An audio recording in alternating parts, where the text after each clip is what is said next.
Hello, namaste, and welcome to the Festival of Bharat. I'm your host, Sharan Citti. Joining us for a conversation all the way from America is Jay Krsna Das Prabhuji.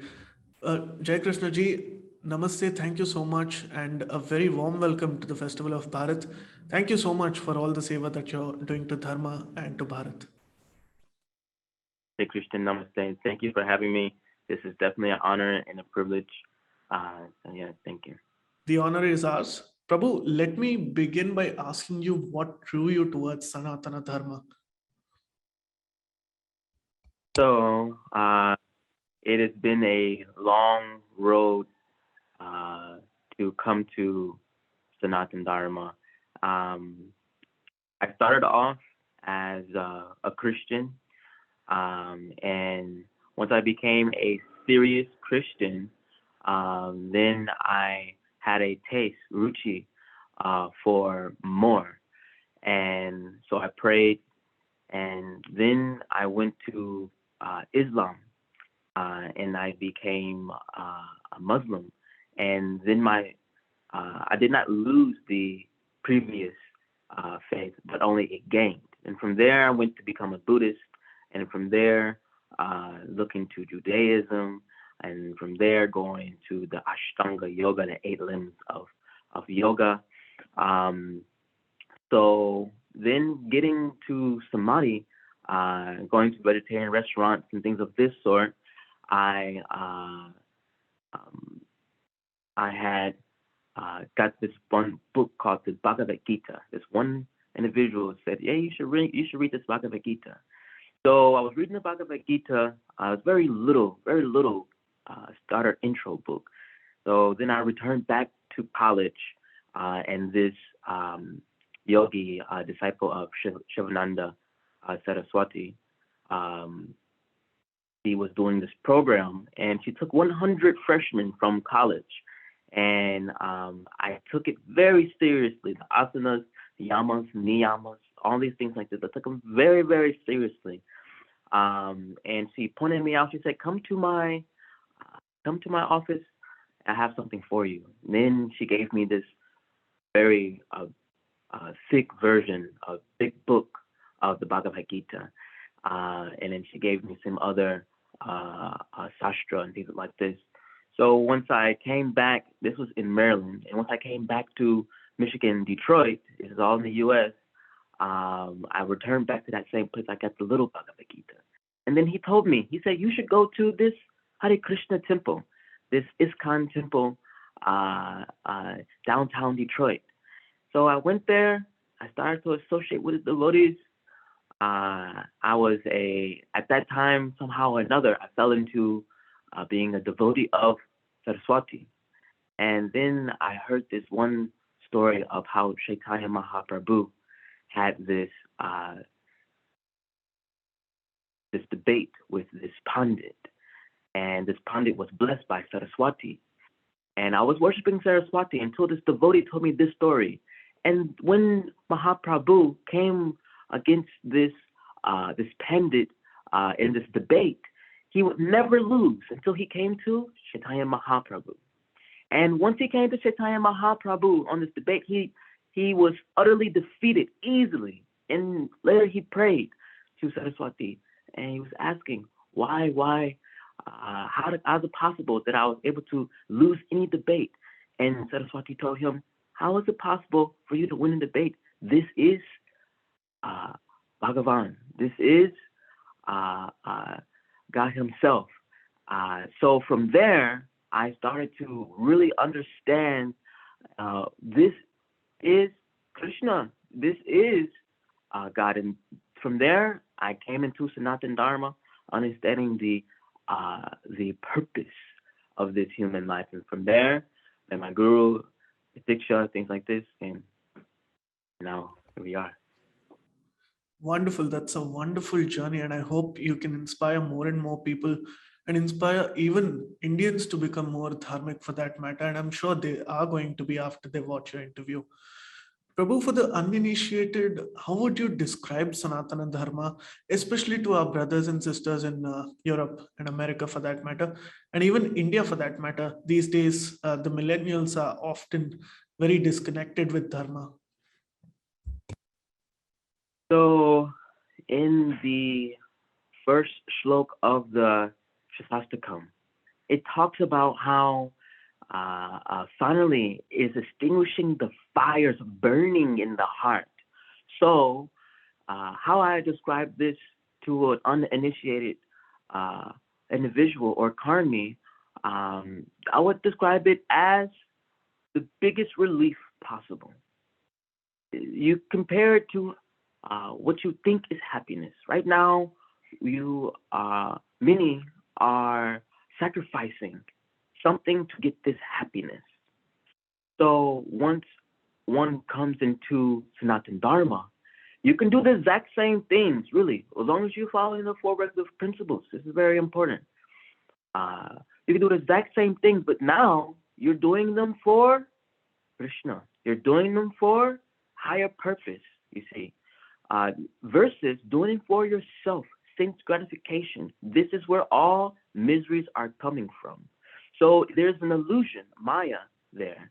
So once you come to Sanatan Dharma, the anxiety comes down drastically. Many other things, and finally, life makes so much more sense. Prabhu, Bharat and America share a lot of history, at least recent history for that matter. We share the colonial experiences. For the benefit of our viewers, could you explain the unknown past of pre-colonial America?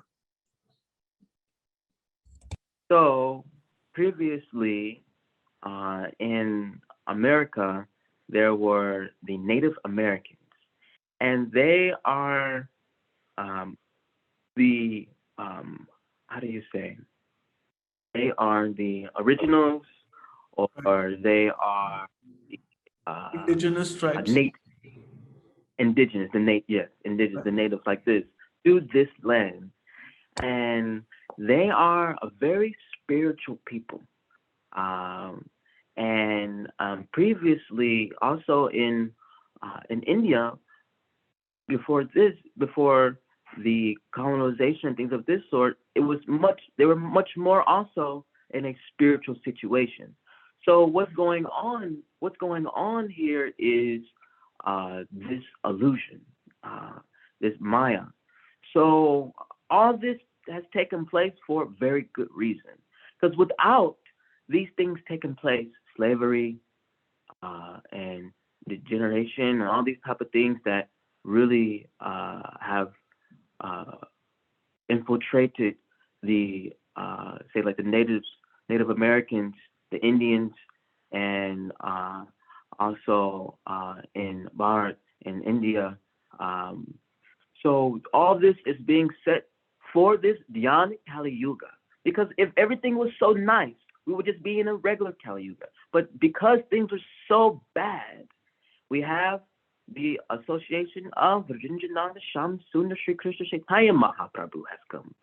So everything is happening for the good, even when it seems very, very bad. Thank you so much for putting this into perspective, Prabhu. America has evolved as a superpower. It is an economic superpower. It has a mighty military. Technologically, it's the most advanced nation on the planet, but still, racism is still very prevalent in America. So, could you tell us why this is the case? So these things are happening because of previous history and breaking certain habits. So previously, you're having uh, uh, the colonization and things of this sort happening, and then you have your ancestors telling the children like this, telling them to do these things. It's coming from the culture and the principles. So it is a level of consciousness that is going on. It's a consciousness shift that is going on as well. So it is not exactly anyone's fault that this is happening. Actually, more in the beginning, coming from Africa and these the slaves were coming from Africa being colonized. But this is also in that time, Africa was one of the strongest continents in the entire world. So there has always been two sides to the coin. So not anyone is guilty, not anyone is innocent here. And the causing of it is coming from slavery. So then once one generation has been into slavery for a period of time, and one race has been in slavery for a period of time, and one race has not been in slavery for a period of time, there is access and education and things of this sort where it needs to be brought to a certain level. So one has been cultivating and the other one has been enslaved for a while. So now we come to modern day, so there may be a couple hundred years of catching up to certain social etiquettes and things of this sort. So the reasoning there is this difference is because of the etiquette and the consciousness. So what Sanatan Dharma has to offer, what Krishna consciousness can do, is equal this playing field, this mindset within one generation, within a decade, or within a year, very short time period. That then once a person gets properly trained, then they'll be able to see. But at a certain point, some of the population is still coming from eating, sleeping, mating, and defending. And this is a nature because as a people, we have to catch up to, as a nation, we have to catch up to an equal, what's the word? Equal consciousness, Right. like this. It's very interesting that you talk about consciousness. But what I also want to ask you from what you just said is that we both, when I say we both, India and America, are countries whose indigenous histories and cultures have been erased and distorted and destroyed by colonial powers. How do you feel that? How do you feel is a way that America and India can reclaim and revisit those indigenous cultures that we had um, several years ago, far away from a colonial lens, perhaps? So to be able to reestablish the peace, we have to come to a place of tolerance, forgiveness. This is very important to be able to coexist even in just a small family. So this is seen in the Bhagavad Gita when you have the Pandavas and the Kauravas, and they are just one family. So having certain qualities, focusing on certain qualities as compassion, tolerance, these things of this sort, and trying to understand one another and trying to connect to the roots, focusing on these principles here, then we can heal. This is very important. And to understand that the reward that one gets from having tolerance and compassion and things of this sort versus having greed and envy and things like this, saying that of all things, to have humility and to think as someone else to be better than you. This is humility. It's very, very important. So trust, humility, compassion, and Allah, tolerance. Perfect. What, according to you, are the practices and the ways that right now Hindu practices, or for that matter, indigenous narratives can be proclaimed once again? because these practices were essentially used to resist colonialism. So, is are Hindu practices helping America in that way, in any sense? So yes, definitely, there are many principles uh, that are helping with being able to maintain culture and things of this sort. So, in order to, and the Bhagavad Gita states this in the first chapter, what is very, very important is actually to maintain these cultures and things like this are festivals. Very, very important to maintain traditions as far as celebrating the appearance and disappearance days of great saints.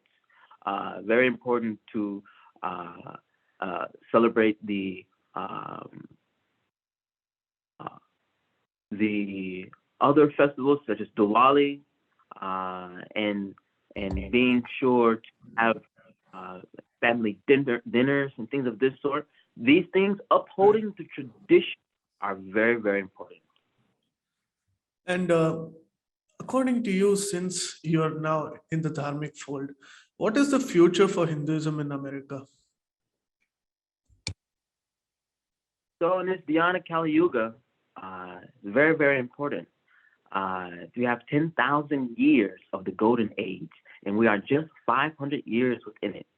So it is actually incredible positivity emerging.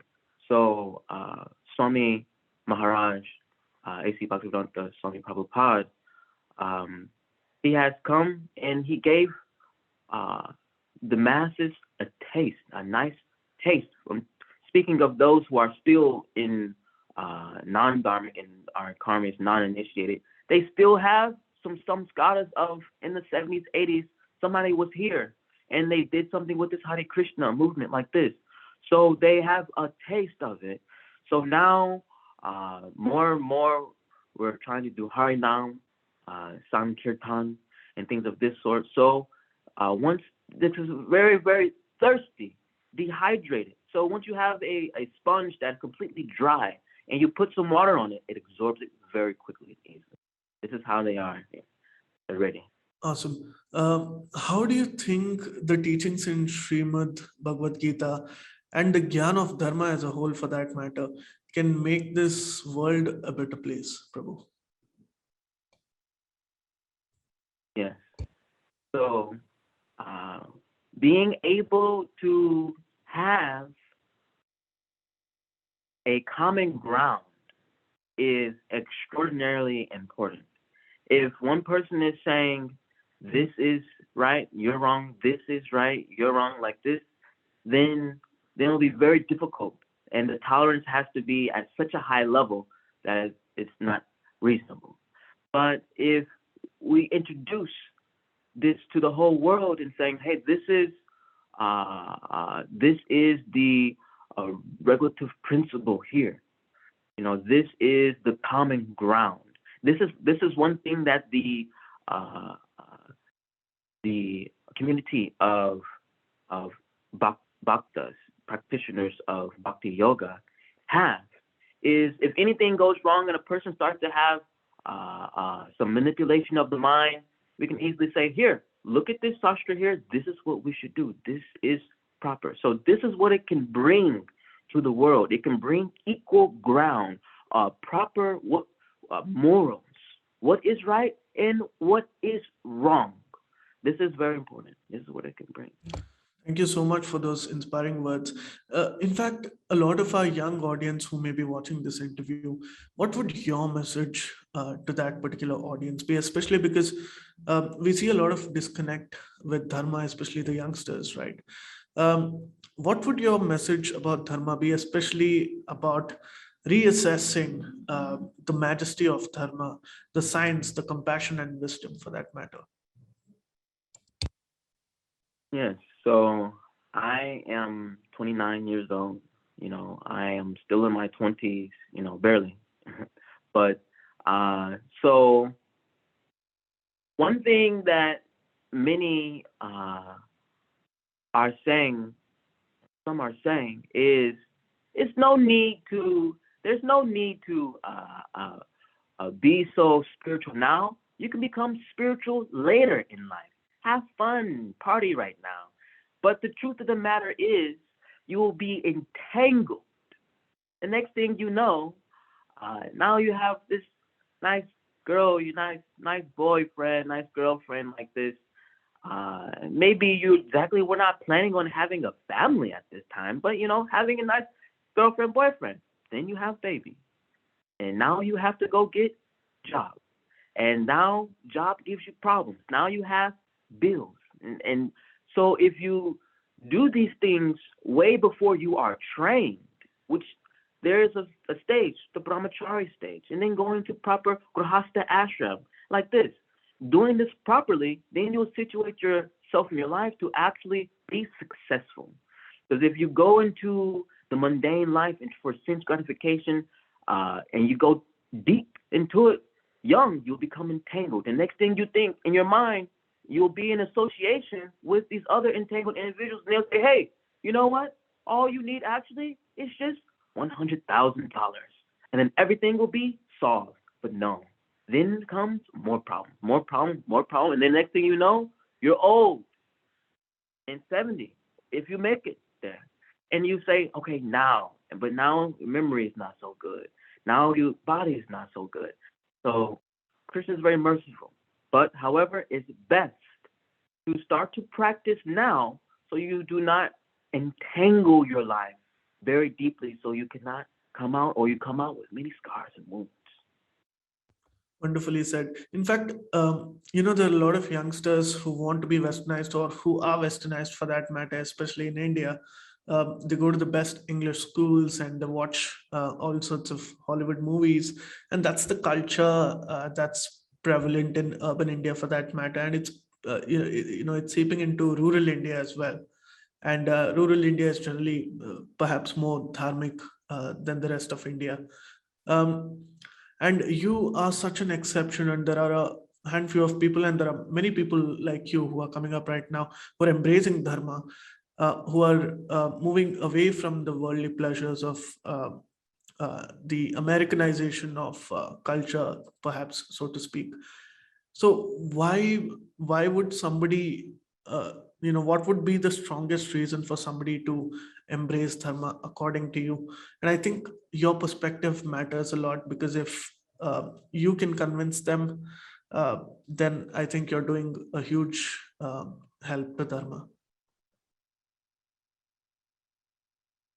So yes, very, very funny that really the spiritual individuals in America are doing everything they can to go to India. And then you have some individuals who are in India and they're trying to come to America. Yeah. Previously, just how previously just how I was saying, if I just have $100,000, then my life will be perfect. Everything will be good. No. This is the beginning of the entanglement. That $100,000 in America will go so quickly, and next thing you know, you have nothing, and then all you have are your wounds to heal. So it's very, very important to understand what Bharat, India, stands for. It's very, very important to understand what is called Maya, illusion. So what you may think is very good actually will be a trap. And you will have to go through miseries, many miseries there. So what's very important is to be sure you are striving for, your intentions are good. Very quickly, Maya will come and she will correct you. So you do not want to go through these pains. These pains can break you down very, into a depression. Sense gratification equals depression. Very, very, and the real happiness that you'll get from sadhu sangha. So what is difficult to find here in America is this high quality sadhu sangha. In India, it is much easier to find high quality sadhu sangha. Once you find the sadhu sangha, then you will see how much happier you will be. I hope people do that. Thank you so much, Prabhu, for joining us today for this conversation. It's been an inspiration to listen to you. And I hope thousands and millions of people get to watch your story and are inspired by them. I hope we can have this conversation some other day too, with a lot more people like you joining us for a conversation of a similar one. Thank you so much. Thank you so much. And Jay Krsna. Jai Jai Vanchika Patrivisha Kripa Sinuve Vicha Padam Bhavi Vashni Namo Namo.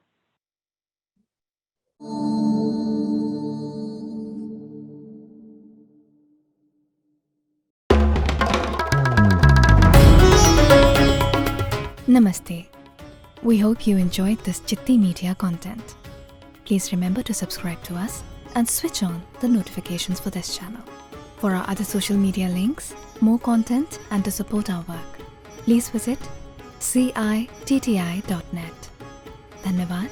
Namaskar.